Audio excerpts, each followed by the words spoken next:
Good evening बच्चों, मैं हूं हृदेश।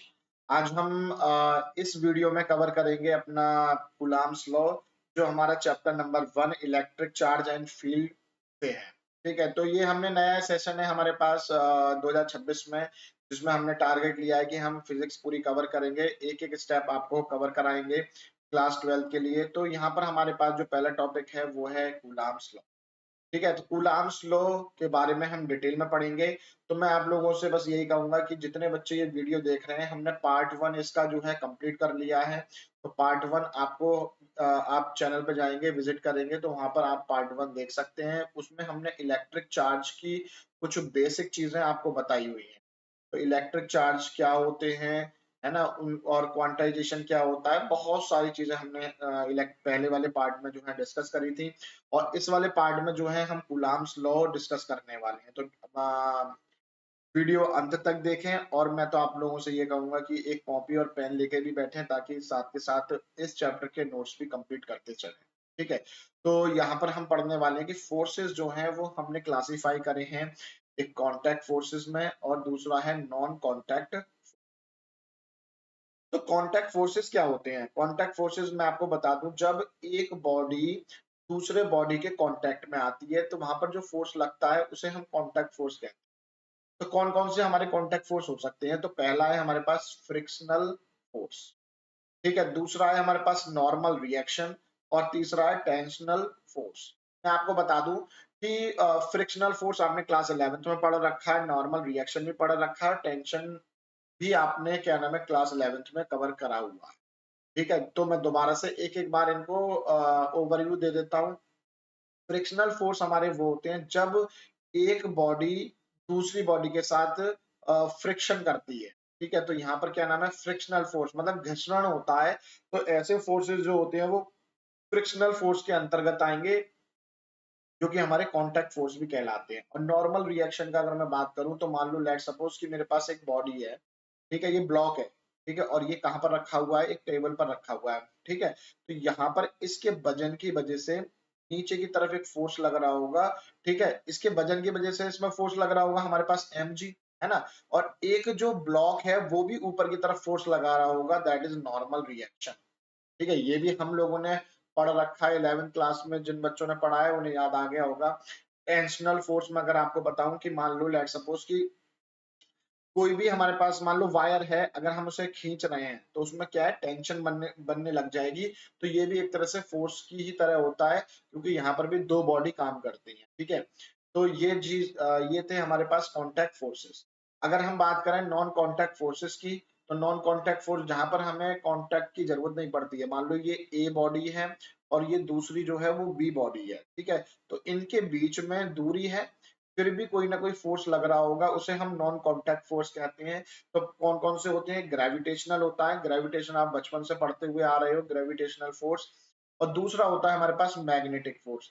दोनों की परिभाषा आप धीरे धीरे समझ रहे होगे कि भाई ग्रेविटेशनल फोर्स क्या होता है और मैग्नेटिक फोर्स क्या होता है। अगर मैं नॉर्मली बता दूं आप लोगों को, तो जो ग्रेविटेशनल फोर्स है, मान लो पृथ्वी हमें अपनी तरफ खींच रही है, दैट इज ग्रेविटेशनल।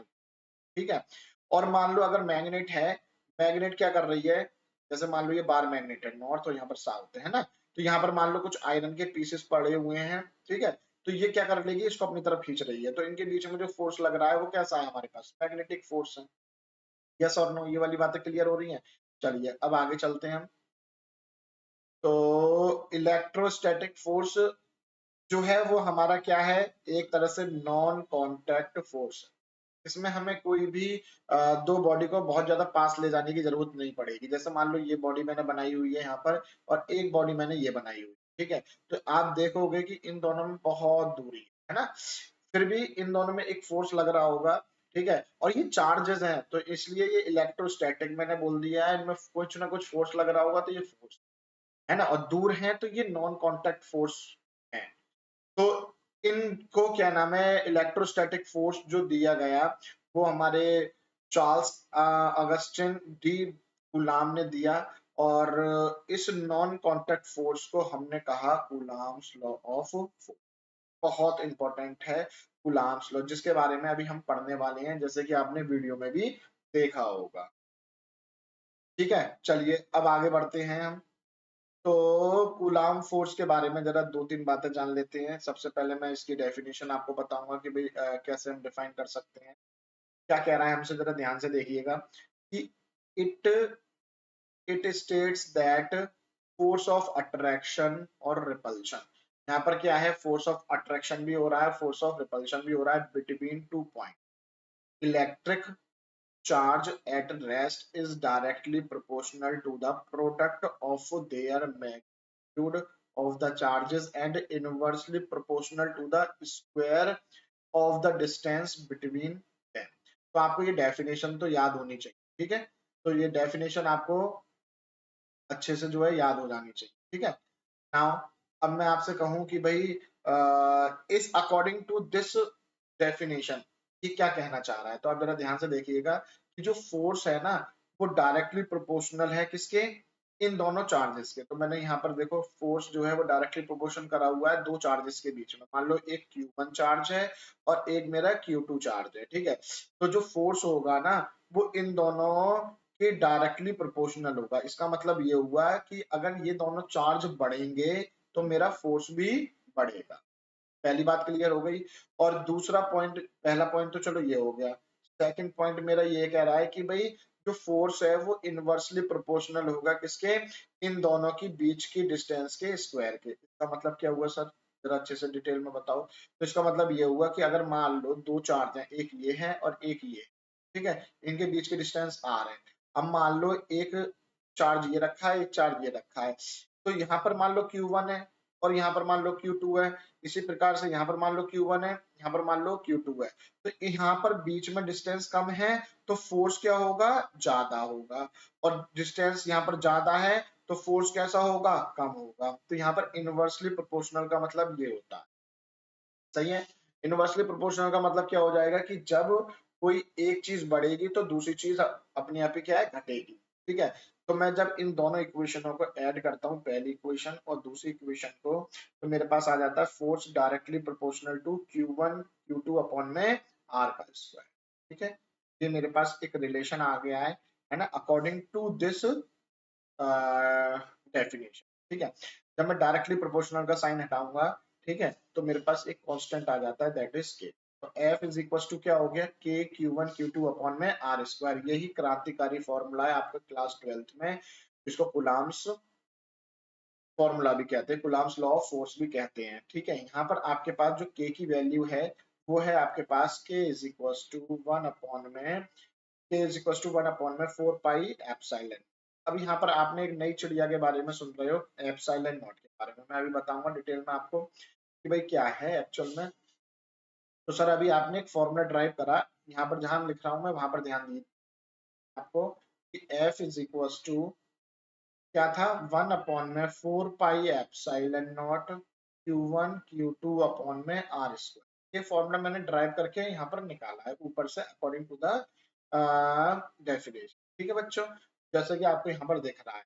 अब जरा यहाँ ध्यान से देखो बेटा, ये जो एप्सिलॉन नॉट है, ठीक है, इसको मैं कलर चेंज करके और अच्छे से डिटेल आप देखोगे कि जो एप्सिलॉन नॉट है इसकी मुझे वैल्यू निकालनी है। तो मैं कैसे निकाल सकता हूँ, तो ये तो मैं ऊपर ले जाऊंगा, ठीक है, और फोर्स को मैं नीचे ले आऊंगा, यस और नो। तो मेरे पास फॉर्मूला क्या बन जाएगा, epsilon naught is equal to 1 upon में 4 पाई एफ, और जो जैसा था वो वैसे ही रहने दिया मैंने, यहाँ पे तो कोई चेंज किया नहीं है। तो Q1 Q2 अपॉन में और स्क्वायर हो जाए।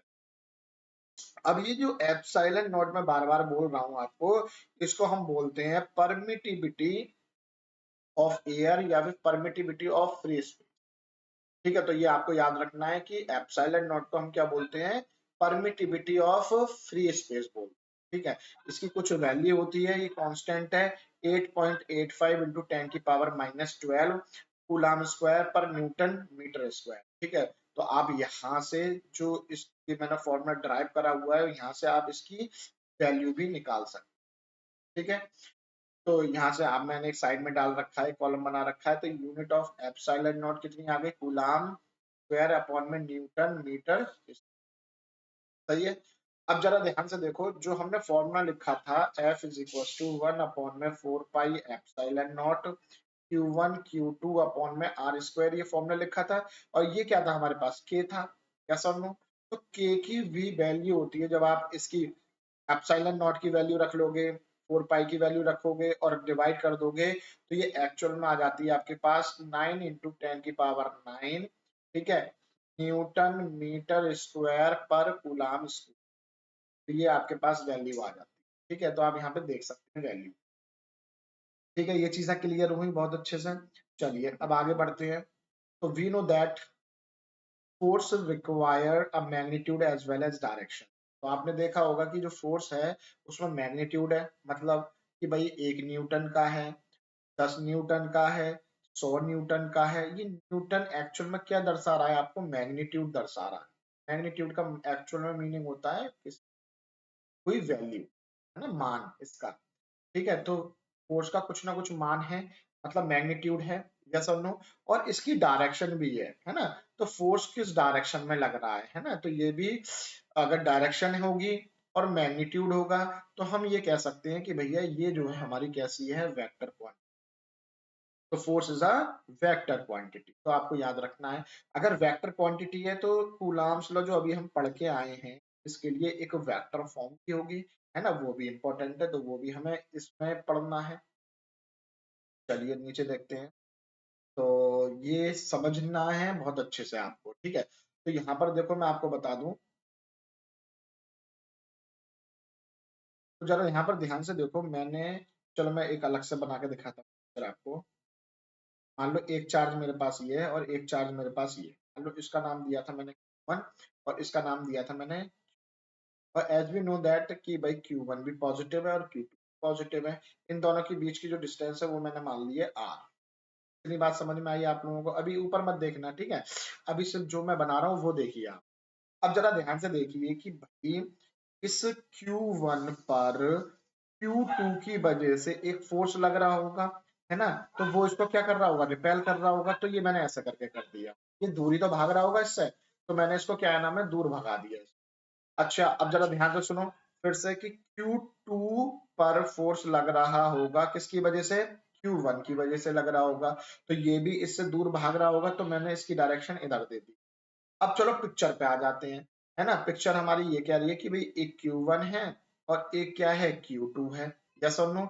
इन दोनों के बीच की डिस्टेंस कितनी है, मेरे पास R है, ठीक है। अब जरा बहुत ध्यान से देखना आप लोग कि Q1 पर फोर्स लग रहा है, किसकी वजह से लग रहा है, Q2 की वजह से लग रहा है, और उस फोर्स को मैंने नाम दे दिया F12 वेक्टर, ठीक है। वेक्टर क्वांटिटी है तो मैंने वेक्टर लगा दिया है, और 1 और 2 का मतलब मैंने यहाँ पर समझाया हुआ है। 1 का मतलब ये है कि ऑन, इस पर लग रहा है, और 2 का मतलब ये है, यहाँ पर जो पीछे 2 आ रहा है इसका मतलब है किसके द्वारा लग रहा है, ठीक है। तो इसका मतलब ये हो गया कि Q1 पर फोर्स लग रहा है और Q2 के द्वारा लग रहा है, और दोनों जो है ये पॉजिटिव हैं, तो रिपल्शन करेंगे एक दूसरे को, तो ये दोनों दोनों जो है वो एक दूसरे से दूर भागेंगे, तो मैंने इनको दूर भगा दिया, मतलब इससे तो दूर जा रहा है, यस और नो। लेकिन भाई F12 की मुझे क्या है, डिस्टेंस भी तो देखनी है ना। तो इसकी और इसके बीच की जो डिस्टेंस है वो मेरे पास तो R है ना, मैंने नीचे गिवन कर रखी है पहले से कि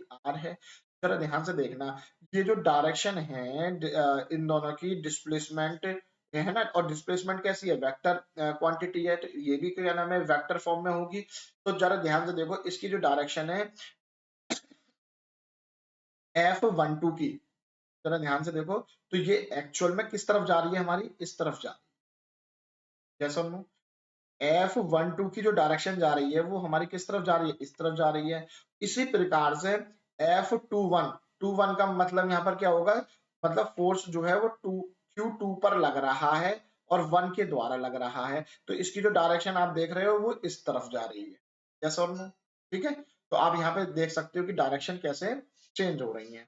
अब जरा ध्यान से देखो, मैंने फोर्स का आपको फॉर्मूला लिखवाया था 1/4 पाई epsilon naught Q1 Q2 upon में R स्क्वायर लिखवाया था, ठीक है। और इसके साथ हमारे पास एक जो है यूनिट वेक्टर आता है, और यूनिट वेक्टर का मतलब है जो आपको डायरेक्शन बताएगा, क्या बताएगा, डायरेक्शन बताएगा। तो अभी तो मैं ये कैसे आया है ना, और यहाँ पे R स्क्वायर की जगह R क्यूब कैसे हो गया वो समझाने की कोशिश कर रहा हूँ। तो मैंने आप लोगों को वेक्टर में बताया था, जिन बच्चों ने वेक्टर पढ़ा है मेरे से उनको पता होगा कि यूनिट वेक्टर अगर कहीं पर होता है इसका मतलब ये होता है कि आर वेक्टर अपॉन में इसका मॉड्यूलस, और मॉड्यूलस का मतलब क्या होता है कि ये एक्चुअल में आर ही होता है। ठीक है, मॉड्यूलस मतलब एक तरह से मैग्नीट्यूड है ना। तो यहाँ पर मैं क्या लिख सकता हूँ, जरा ध्यान से देखना। तो F is equal to 1 upon में 4 pi epsilon naught Q1 Q2 upon में, जरा ध्यान से देखना, आर स्क्वायर है मल्टीप्लाई में आर कैप की जगह मैं यहाँ पे क्या लिख रहा हूँ, आर तो वेक्टर लिख रहा हूँ, आर वेक्टर लिख रहा हूँ, और अपॉन में आर, एक आर भी तो आ रहा है, देखो इसकी जगह मैंने आर लिख दिया ना, ये आर लिख दिया मैंने।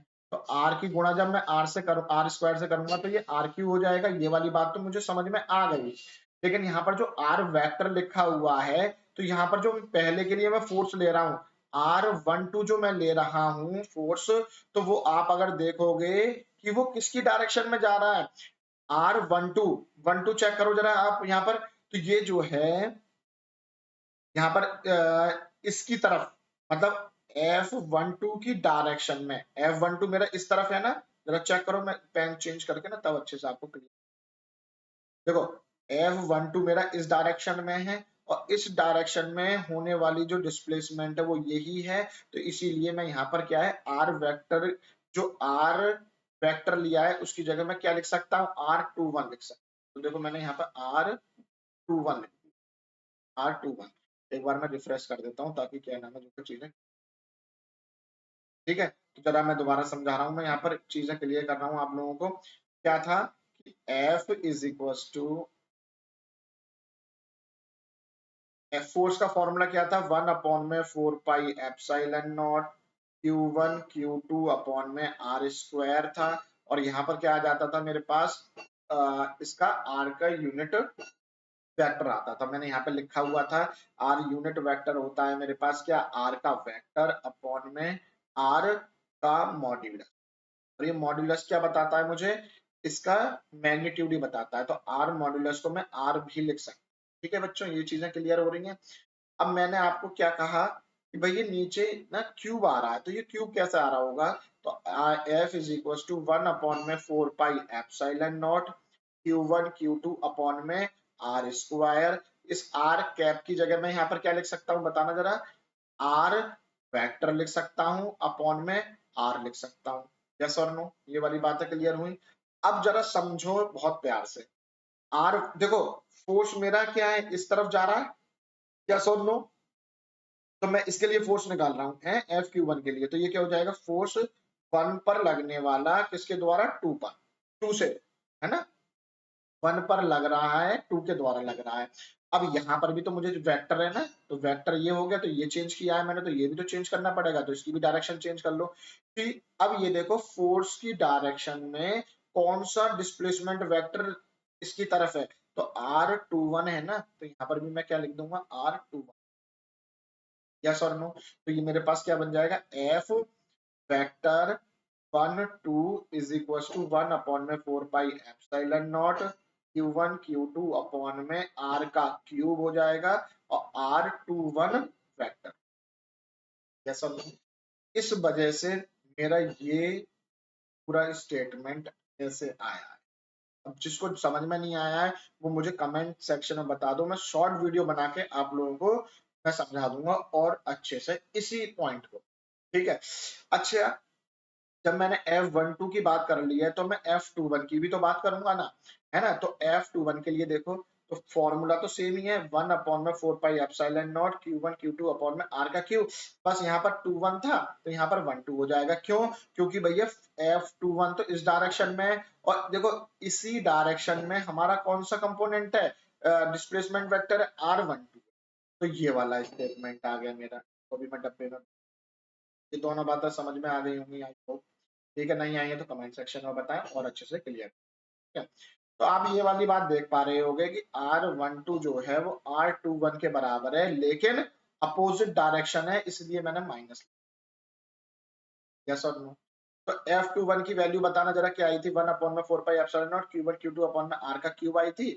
और देखो यहाँ पर मैं माइनस का लिख सकता हूँ ना, जरा ध्यान से देखना, यहाँ पर मेरा क्या लिखा हुआ था, R12 लिखा हुआ था, आप ऊपर से चेक करें तो उसकी जगह मैं क्या लिख सकता हूँ, माइनस का R21 लिख सकता हूँ। तो मैंने देखिए यहाँ पर मैंने ये लिख दिया। यस और अच्छा, ये पूरी की पूरी जो वैल्यू है वो किसकी वैल्यू, देखो माइनस तो आगे आ गया, आगे आ गया माइनस।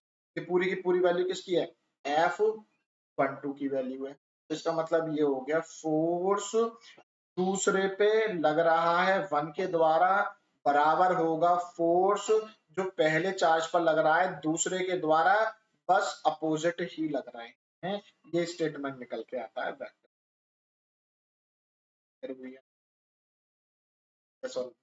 आगे बढ़ जाऊं मैं, चलिए यही स्टेटमेंट आपका एट लास्ट निकल के आया है। मैंने स्लाइड में आपको बताया है कि magnitude of force is given as F21 F12 के बराबर होता है। कितना बराबर होता है, C 1/4 Q1 Q2 अपॉन में R²। ये आपको रटा हुआ होना चाहिए। बताओ, ठीक है आगे बढ़ जाए। मैं आपको फिर कह रहा हूँ कि जिन बच्चों को ये डायरेक्शन वाला खेल समझ में नहीं आया है वो मुझे बताएं, ठीक है, ताकि मैं क्या नाम है एक शॉर्ट वीडियो सिर्फ और सिर्फ इसी चीज की मैं बताऊंगा कि भाई किस तरह से डायरेक्शन हम ले। सही है भैया। एक क्वेश्चन है कि भाई coulomb force is truly only for static charge, इसके लिए होता है वो स्टैटिक चार्ज के लिए। क्या आ जाएगा आपका, next question, the force of attraction or repulsion between two stationary point charges is to the product of their charges and inverse हिसाब से divided directly proportional। अभी हमने डेफिनेशन बट आगे बढ़, एक और क्वेश्चन आ गया हमारी स्क्रीन पर, the condition that should satisfy the Coulomb's law is. तो पहला है हमारे पास, it is only true for static charge. चलो बड़ी बात तो सच है। It act along the line joining the two charges considered to be point charges, ये भी वाली बात सच है। ठीक है, it is true for moving charge गलत है, मूविंग चार्ज के लिए है ही नहीं, तो इसका आंसर क्या हो जाएगा, ए और। ठीक है, चलिए अब नया टॉपिक है जिससे आपके न्यूमेरिकल पोर्शन बनता है, चार्ज डिस्ट्रीब्यूशन। बहुत इंपॉर्टेंट टॉपिक है ये, मैं बता दूं 2025 वाले पेपर में इस पर बेस्ड एक आया है हमारे सीबीएसई के अंदर। ठीक है, तो ये वाला टॉपिक आप लोग बहुत अच्छे से पढ़िएगा। ठीक है, और नहीं समझ में आए तुरंत कमेंट करें, मैं शॉर्ट वीडियो बना के आपको फिर पहले तो समझ लो कि चार्ज डिस्ट्रीब्यूशन क्या होता है ना। दो प्रकार का हमने कर दिया है इसको, एक यूनिफॉर्म कर दिया है, एक नॉन यूनिफॉर्म, है ना। तो जैसे हमारे पास कुछ शेप बनी हुई है तो आप यहाँ पर देख पा रहे होंगे कि यहाँ पर चार्ज डिस्ट्रीब्यूशन जो है वो यूनिफॉर्म है ना। और कुछ जो मैंने बना रखी है, एक शेप ये बना रखी है ना, तो यहाँ पर नॉन यूनिफॉर्म दिखाई दे रहा है चार्ज। तो when a charge is not accumulated in the some part but it is separately uniform, है ना। तो चार्ज जो है वो accumulated का मतलब होता है इकट्ठा होना, है ना। more charge accumulated at curve and a sharp point। तो मैं आपको बता दूं जितने भी पॉइंट वाली या किनारे वाली चीजें होती हैं या कर्व वाली चीजें होती है ना, तो वहां पर चार्जेस ना ज्यादा इकट्ठे हो जाते हैं, है ना, एज कम्पेयर टू जो बिल्कुल स्ट्रेट वाली साइड्स एज होती है ना, उसके कंपैरिजन। ठीक है, तो ये वाली बात हो गई। आगे देखते हैं चार्ज डेंसिटी। तो देखो डेंसिटी आपने नॉर्मल पढ़ी होगी है ना फिजिक्स में, भाई डेंसिटी का फॉर्मूला क्या होता है, तो डेंसिटी क्या होती थी हमारे पास, मास अपॉन में वॉल्यूम। यस और नो। ठीक है, तो mass present in a volume और charge present in a volume. तो जब हम मास वाला कॉन्सेप्ट पढ़ते थे है ना, तो वो भी प्रेजेंट करते थे हम वॉल्यूम में। भाई क्या नाम है, जो है कोई बॉडी रखी हुई है ना, तो वो कितना वॉल्यूम घेर रही है, तो हम क्या नाम है उसको डेंसिटी फाइंड आउट कर पा रहे थे। इसी प्रकार से मान लो हमारे पास कोई स्फेरिकल बॉडी है, ठीक है, तो उसमें भी हमें चार्ज डेंसिटी निकालनी है, तो हम कैसा करेंगे, बस की जो मास है ना उस जगह हम क्या चेंज कर देते हैं, चार्ज रख देंगे, क्योंकि चार्ज की बात चल रही है ना। और एज वी नो दैट कि भाई चार्ज में हमारे पास मास होता है। यस और नो। ठीक है, तो हमारे पास अब जो फॉर्मूला बन के आया है वो क्या आया है, डेंसिटी का चार्ज अपॉन में वॉल्यूम, और इसी चार्ज का ही खेल है चार्ज डेंसिटी में। ठीक है, तो यही चीजें हमें अब अच्छे से पढ़े। ठीक है, तो भैया चार्ज डेंसिटी तीन तरह की है, एक तो लीनियर चार्ज डेंसिटी है हमारे पास, दूसरी है सरफेस, और तीसरी है हमारे पास वॉल्यूम चार्ज डेंसिटी। ओवरव्यू मैं दे देता हूँ। लीनियर का मतलब यहाँ पर हो जाएगा कोई भी, मान लो वायर है या मतलब कुछ भी है आपके पास, है ना, लाइन है, तो उसमें क्या नाम है, किस तरह से आपने डिस्ट्रीब्यूट कर रखा है चार्ज को। सरफेस, कोई एक सरफेस ले ली गई है ना, कैसी भी सरफेस हो सकती है, तो उस पर चार्ज डेंसिटी आपको फाइंड आउट करनी है। वॉल्यूम स्क्वायर है ना, कुछ भी है, ठीक है। तो उसमें क्या नाम है, किस तरह से चार्ज को डिस्ट्रीब्यूट किया हुआ है, तो हम वॉल्यूम चार्ज डेंसिटी निकाल सकते हैं। सरफेस पे है तो सरफेस चार्ज निकाल सकते हैं, लीनियर पे है तो लीनियर डेंसिटी।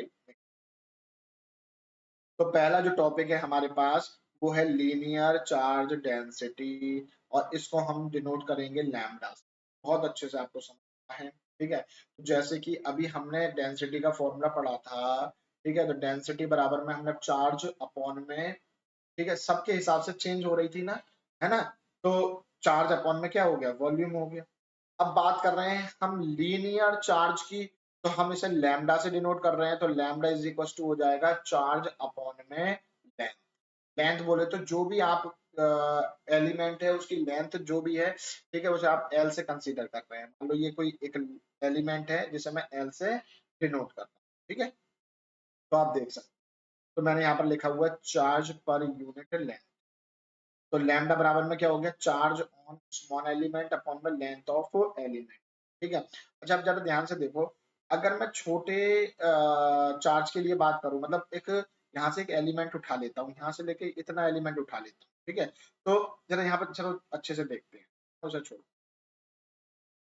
मान लो मेरे पास क्या है, एक ये लेंथ है ना, पूरी लेंथ मैंने दे दी एल, क्या सर नो। इसमें से मैंने छोटा सा पार्ट कट कर लिया, और इस पार्ट को मैंने बोल दिया डी। फिर आप जब देखोगे इस पार्ट पर, डीएल पार्ट पर डीक्यू चार्ज होगा ना। ये डीक्यू और डीएल मतलब आपको मैंने 11th में भी बताया हुआ है, ये स्मॉल अमाउंट के लिए रिप्रेजेंट हो रहा है। स्मॉल अमाउंट, ये स्मॉल अमाउंट के लिए रिप्रेजेंट कर रहा है। यहाँ पर हमने लैम्डा को क्या बोल दिया है, डीक्यू अपॉन में एल बोल दिया, कैसा।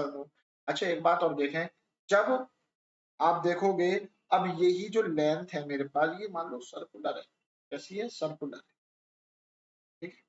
ये जो वायर है मेरे पास कैसा है, सर्कुलर है। अगर ये सर्कुलर होगा, एक, अब ये जो मान लो जैसे इन्होंने एक यहाँ पर वो लिया हुआ है, आप देखो, ये एक इन्होंने एलिमेंट लिया हुआ है, इसको आपने सर्कुलर डाल दिया, तो यहाँ पर देखो चार्ज डिस्ट्रीब्यूशन हो रखा है, प्लस पॉजिटिव पॉजिटिव, और यहाँ से इसकी जो है रेडियस भी दे रखी है इन्होंने, छोटा आर दे रखी है, और यहाँ पर क्या है, क्यू चार्ज है हर तरफ, यस और नो। तो आप जब देखोगे कि भैया लैम्डा बराबर में क्या था मेरे पास, डी क्यू अपॉन में डीएल था। चार्ज तो सेम ही है ना हर जगह, तो डी क्यू अपॉन में, बस लेंथ ही तो चेंज हो रही है ना, मतलब लेंथ किस फॉर्म में है आपके पास, एक सरकमफेरेंस फॉर्म में, तो इसका फॉर्मूला क्या हो जाएगा, 2 पाई आर, यस और नो, है ना। तो हमने यहाँ पर क्या नाम है, ये फॉर्मूला लिख दिया। तो लैम्डा इज इक्वल टू क्या हो जाएगा, क्यू अपॉन में 2 पाई आर। अब जरा यहाँ से देखो, क्यू की ऐसा यूनिट होती है कूलाम, लेंथ किस में आती है, मीटर में, तो ये क्या आ गई, कूलाम पर मीटर। डायमेंशन बहुत अच्छे से सारे बच्चे जानते हैं, आप निकाल सकते हैं। तो लीनियर चार्ज डेंसिटी समझ में आ गई आपको बहुत अच्छे से, ठीक है। हाँ, अब हम बात कर रहे हैं भाई सरफेस चार्ज डेंसिटी, और इसको हम डिनोट करेंगे भाई सिग्मा, ठीक है। अब यहाँ पर सरफेस चार्ज, सरफेस का मतलब हो गया सरफेस एरिया, तो sigma is equal to charge upon में क्या आ रहा है, आपका एरिया आ रहा है। ये आपको फॉर्मूला याद रखना, ठीक है। तो यहाँ पर आप देख सकते हैं एरिया, एरिया भी यहाँ पर सर्कुलर की बात चल रही है ना। तो यहाँ पर क्या है, एरिया कितना हो जाएगा, pi r square. Sigma is equal to क्या हो गया, charge on small element upon में area of element. Area, area क्या आता है, मीटर स्क्वायर आता है, तो ये आप निकाल, एरिया ऑफ डिस्क की बात चल रही है तो पाई आर स्क्वायर ही तो होगा, ठीक है। तो ये मेरे पास कोई डिस्क है, यहाँ पर चार्ज डिस्ट्रीब्यूशन एरिया, ठीक है, ये रहा। यहाँ पर हम इसका एरिया क्या लिख देंगे, पाई आर स्क्वायर, ठीक है। तो चलिए आगे चलते हैं। अब लास्ट है हमारे पास वॉल्यूम चार्ज डेंसिटी, जिसको हम रो से डिनोट करेंगे। तो रो का मतलब यहाँ पर क्या हो जाएगा, क्यू अपॉन में वॉल्यूम हो जाएगा, और वॉल्यूम जब स्फेयर, इस स्फेयर की बात होगी, तो वॉल्यूम क्या होता है, 4/3 पाई आर क्यू हो जाएगा। तो हमने ये लिखा हुआ है, देखो रो बराबर में क्यू अपॉन में 4/3 pi r q, charge on small element upon में volume of element. Volume of sphere का फॉर्मूला हमने यहाँ पर लिख दिया है। अब जो वहां पर मीटर स्क्वायर था, यहाँ पर मीटर क्यूब हो गया, उसी आधार पे हमने यहाँ निकाल ली है। बताओ, तीनों चीजें क्लियर हो गई हैं और इसको हमने एक तरफ से बना के दिखा दिया है। ठीक है, लीनियर की अगर मैं बात करूं आपसे, क्यू अपॉन में एल। सरफेस की अगर मैं बात करूं आपसे, क्यू अपॉन में एक, और वॉल्यूम की बात करूं, क्यू अपॉन में बी। इसकी यूनिट कूलाम पर मीटर, कूलाम पर मीटर स्क्वायर, कूलाम पर मीटर क्यूब। डायमेंशन आपको मैंने यहाँ पर लिख के दे दी। फॉर्मूला तो ऊपर से सेम ही है, जैसा नो जनरल फॉर्मूला डी क्यू के फॉर्म में लिखा हुआ है। सब चीजें आपने पढ़ ली। बताओ, क्लियर हो गई चीजें? तीनों चीजें हमें बहुत अच्छे से समझ में आ। Surface charge density is denoted by, बात नहीं है, इतना सा क्वेश्चन। यूनिट पूछी है लीनियर चार्ज डेंसिटी की, है ना, तो याद कर लो दोबारा से। हमारे पास फॉर्मूला क्या था, लैम्डा बराबर में क्यू अपॉन में एल, की क्या होती थी, कूलाम अपॉन में लेंथ मीटर, तो कूलाम पर मीटर, तो ये आ गई हमारे पास। ठीक है, आगे बढ़ जाते हैं बहुत जल्दी। डायमेंशन पूछी हुई है इसकी, वॉल्यूम चार्ज डेंसिटी की, वो भी मैंने आपको याद करवा रखी है। ठीक है, चलिए। Force between multiple charges.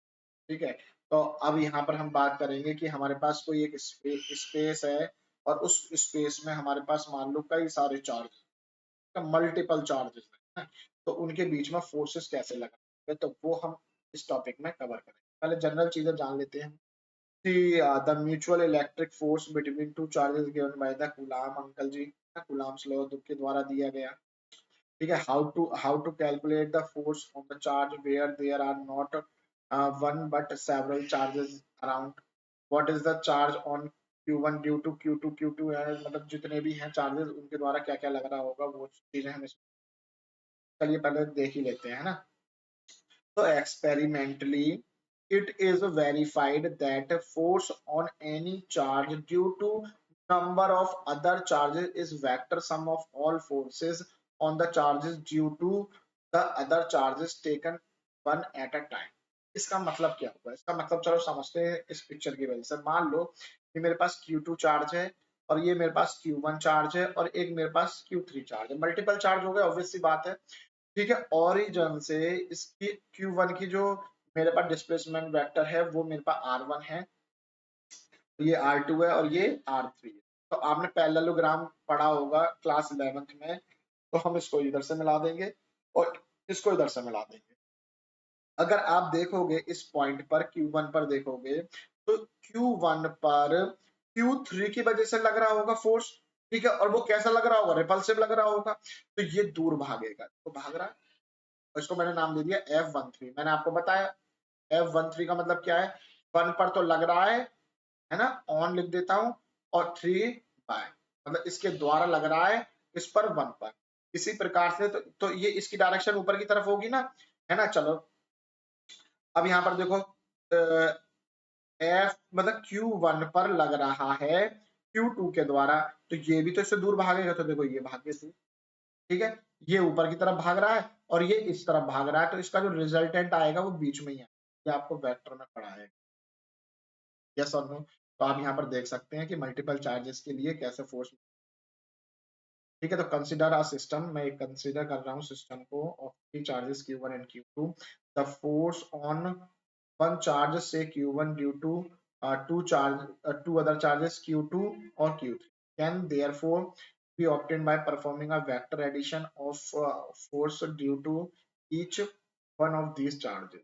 इसका मतलब ये हो गया कि आप मान लो जो आपके पास एक पहला वाला जो फोर्स था, ठीक है, वो दूसरे के द्वारा, मतलब पहले वाले पे फोर्स लग रहा है दूसरे के द्वारा, पहले वाले पे फोर्स लग रहा है तीसरे के द्वारा, तो आप इनका मैग्नीट्यूड कितना निकाल सकते हैं, तो आप कहोगे सर 1 अपॉन में 4 पाई एप्सिलॉन नॉट।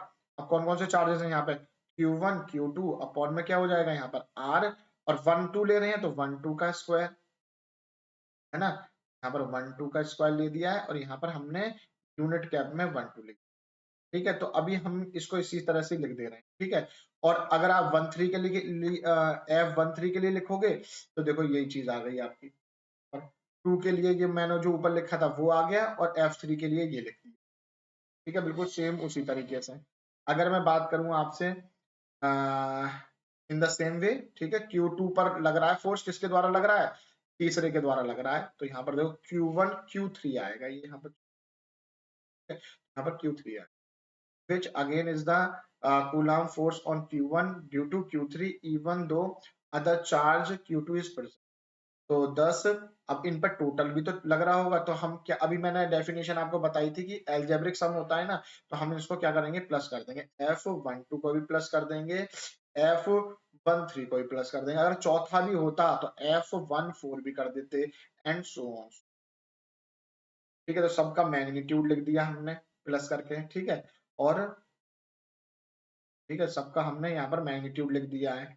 और देखो आपको क्या प्रॉपर तरीके से ऐसे ही n तक लिख सकते हैं, कहाँ तक लिख सकते हैं, n तक लिख सकते हैं। तो the above calculation of force can be generalized to a system of charge more than 3 as shown in the figure। The principle of the superposition that a system of charges q1 q2 and qn, the force on q1 due to q2 is the same as given on Coulomb's law।